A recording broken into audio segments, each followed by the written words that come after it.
Kasih GTK PAUD Disdik Kabupaten Bogor Fahrul Roji mengatakan diklat dasar yang diselenggarakan bertujuan untuk meningkatkan kompetensi guru PAUD.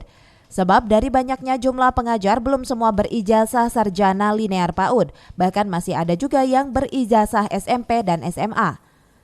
Dalam Diksar, guru PAUD mendapatkan materi beragam, dari mulai teori dalam pengasuhan anak didik dan cara bermain anak.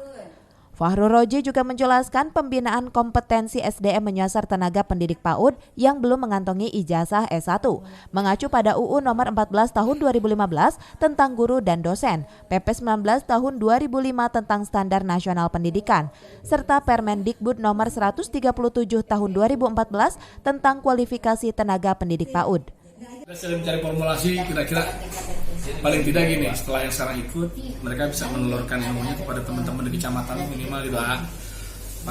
Kasihan kawan-kawan kita saudara kita di Lemur, itu meningkatkan kapasitas dia sebagai pengajar gitu ya. Kan khasnya PAUD itu kan mengasuh anak.